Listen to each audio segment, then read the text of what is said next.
Welcome back to another episode of Rock Boys Football Dill. Another Tuesday night, another set of college football playoff rankings to dive into, and I think the headlining topic, if you will, five SEC teams in the top 12 of these college football playoff rankings.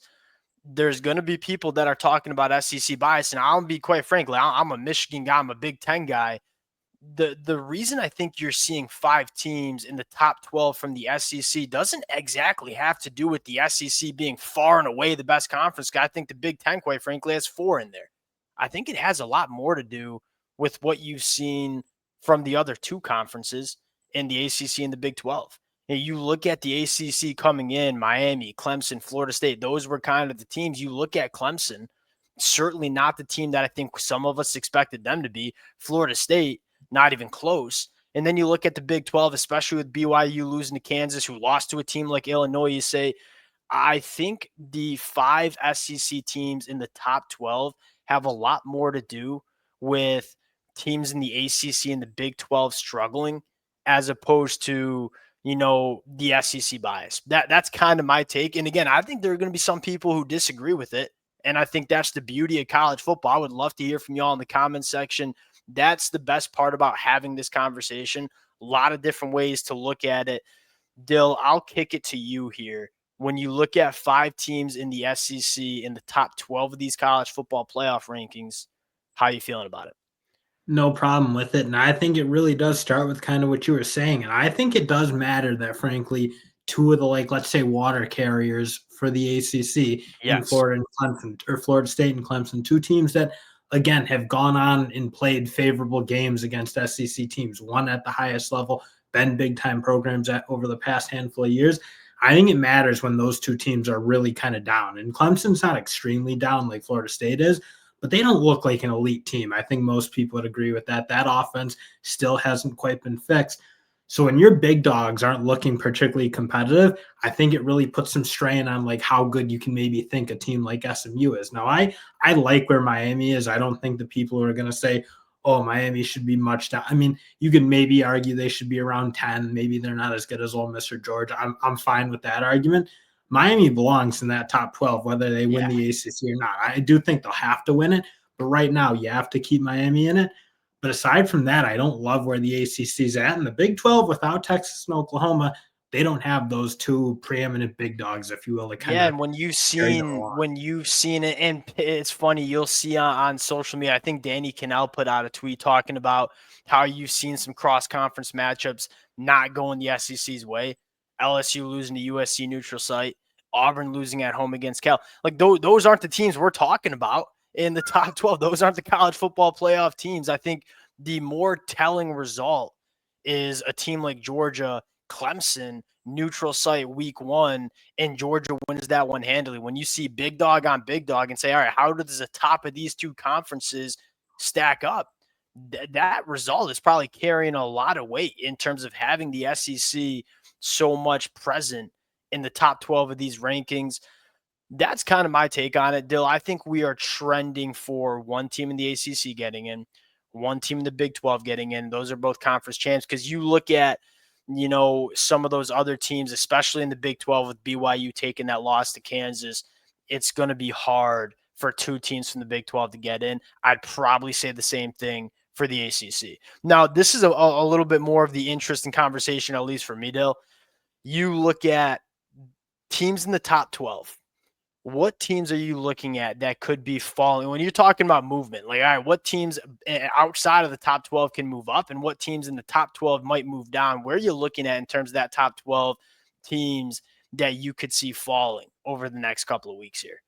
Two teams that I think will be in very precarious situations with results that I don't think are impossible are Texas and Indiana. And I'll start with Texas. I think if Yeah. they don't beat Texas A&M in that final week of the year, I Yeah. don't really think they're going to have a great argument to get in because at the end of the day, they'll have played two good teams when it's kind of all said and done, and that was Georgia and A&M.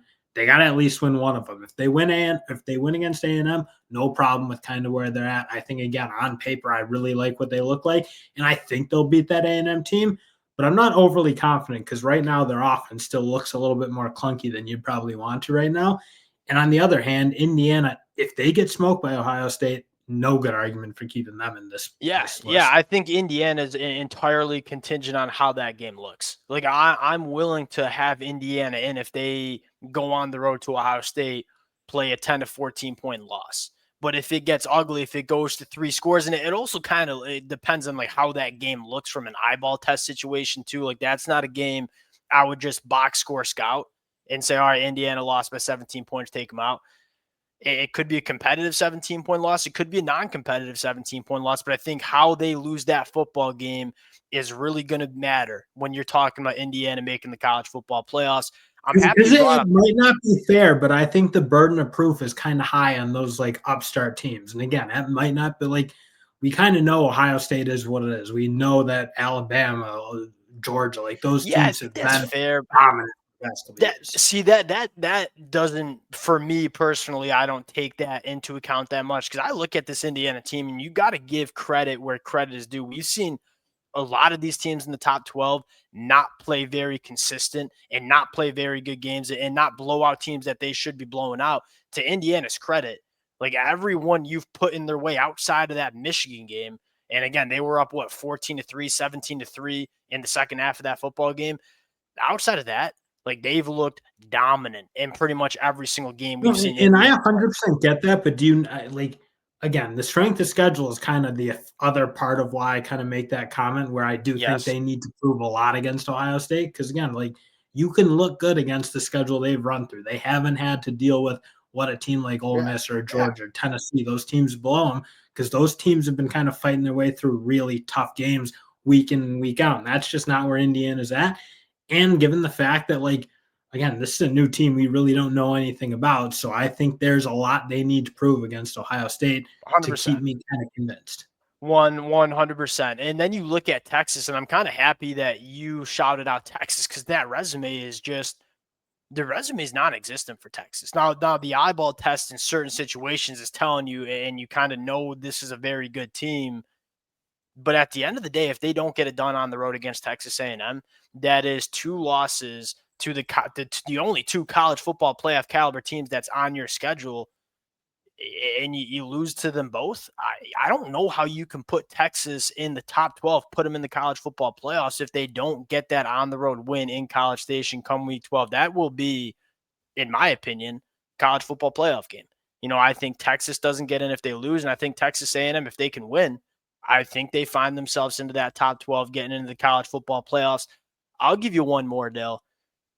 Going to go, and obviously you look at Alabama and Ole Miss and Georgia and Tennessee, the 2 loss SEC teams, they got to take care of business, and I think you know that. Notre Dame sitting there with 1 loss. I think they fall outside of the top 12 if they take another loss. Now they're going to play Army in Yankee Stadium, and we just saw Notre Dame play Navy, and they looked pretty prepared for that option attack. So I'm confident Notre Dame can get it done there. The USC one week 12 is going to be a tricky one. Now, you know, USC goes to a backup quarterback in Jaden Maeva. The offense is looking pretty good. If Notre Dame does not play, and let's not pretend like we haven't seen Notre Dame play some bad football. Like they lost to Northern Illinois at home.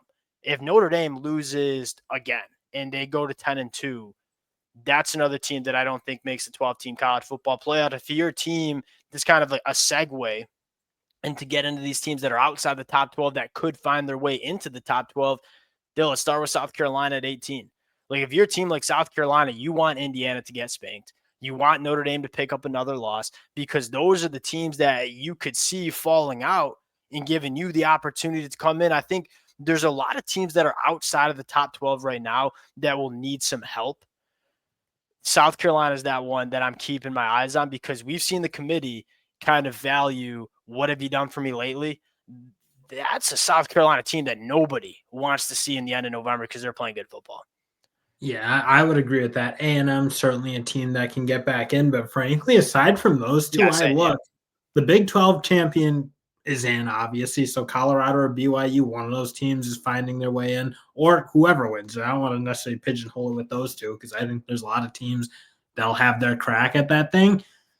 But I don't see a second. I don't see a second from the – although I do want to get into the ACC before I peel off that too quickly. Given the way they've ranked these in some of the hemming and hawing, you're starting to hear from the SEC coaches led by Lane Kiffin about, well, do we even want to play our conference championship game? if Miami loses to SMU in that conference title, what do you think they do with that exactly? Because I'm very interested to see how they punish teams for losing conference title Yeah, games. that's a great question. And that's kind of playing with fire because if you do punish some teams like Miami, say they get into the ACC, or you could take a lot of these SEC teams that have 2 losses too and say, all right, they lose in the SEC championship game, or same thing with Miami. There's probably a really good argument to drop them outside of the top 12, but then it's like, all right, are you going to punish them for making their conference championship game? We saw a couple of years ago TCU losing the Big 12 championship game, still get into the college football playoffs. So we've seen the committee look past championship game results. I'm kind of interested too. Quite frankly, I don't have a good answer. And it probably depends on what some of these other teams outside of the top 12 are doing, because I think South Carolina, you look at them, they just come off a win against Missouri, who is still ranked in these rankings, coming in at number 23. Stunning. And Missouri's like, for the college football playoff committee, that's like an ex-girlfriend you can't drop. Like they refuse to take Missouri outside of the rankings. But still, South Carolina also has the opportunity to go on the road and beat Clemson. And if they do that and they look good doing it, and you could say the same thing for Clemson, like that you circle that game week 12, 17-18 matchup, say whoever wins that game is going to at least put themselves in the conversation to get into the college football playoffs. And then it's probably contingent on, what happens in week 12 and what happens in some of these championship games. Yeah, that to me, my humble opinion, I don't think you can hold it against teams for losing in championship games. I I agree. think if they come in with Miami ranked 8 after the regular season and SMU beats them, I would feel some type of way if they put in a Tennessee team above them that is idle that week. I On their think couch, that's a yeah. really tough precedent to set. I think you're going to look the SEC and the Big 12, Big 10 especially are probably going to do so like, well, we'll just not play The, conference championship the games. thing is, Miami didn't do themselves any favors losing to Georgia Tech. You know what I mean? Because then you look at Miami's resume and say, all right, where are the top 25 wins on that schedule? Because they're not going to play Clemson. They played Florida State, but we all know what Florida State is now. You all of a sudden look at Miami's record, and if they say, all right, they will go 11-1, losing the ACC championship game, I would still have Miami in the top 12, but I certainly could see the committee saying, hey, Miami loses in the ACC championship game, has looked questionable on the defensive side of the football the last couple of weeks. I could see them opening up that conversation. I think it's Well, playing with in fire. my opinion, then Miami needs to be put down to 12 right now. Then they essentially need to make that a play-in game where they can knock a team out, let's say, but they're not Okay. going to get knocked out for when against an Yeah. idle team. That to me, if you're going to rank them fair, like if that's going to be the mentality, then Miami needs to be ranked more honestly now. And maybe you think they are maybe a 14, 15 type team, and A&M's a better team. They should be ranked above them. I'd be frankly okay with that. But if you're going to say Miami's 8 heading into that ACC championship week, tough to make them 14 after that game when you see the other team sitting at home. Yeah, I agree. And I think, Another team. frankly, I think Miami belongs where they belong. Because you look at some of these other teams, they're not necessarily perfect either behind them. You look at Yeah, Georgia, Ole Miss, and it's like they've played some ugly games too. diving into to a Miami team that's coming in at 8, and I know that this might be a hot take for some. Yeah, Miami has a massive question mark right now. And what you could say is a massive flaw. Like that defense looks poorly coached. They're playing extremely poorly. I think they have the talent, but it's just not translating to the football field for whatever reason.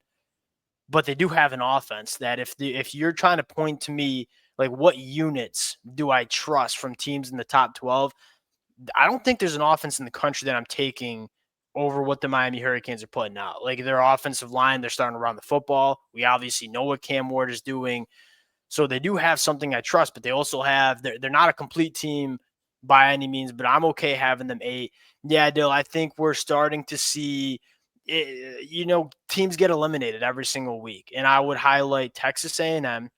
And these are Colorado, obviously, to win the Big 12, Clemson, South Carolina. Those are probably the teams that I'm looking at that, Clemson and South Carolina need help, but there could be help on the way with Texas losing to Texas A&M. And Dill, what happens if, South Carolina beats Clemson, Texas A&M beats Texas, but South Carolina has the head-to-head on Texas A&M? That's another conversation that you certainly could be having.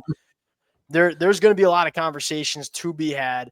We'll sign out there. Let it fly in the comment section. Again, I think there'll be some Big 12 fans or ACC fans that might be frustrated with the boys, and I think that's the Valid. conversations we're going to have. It's tough because Valid. it's not a science. It's not like we're right and you're wrong. It's the game. Just I mean, it's tough to evaluate cross-conference stuff.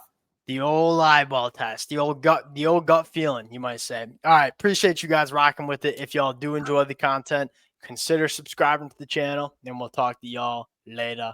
Peace.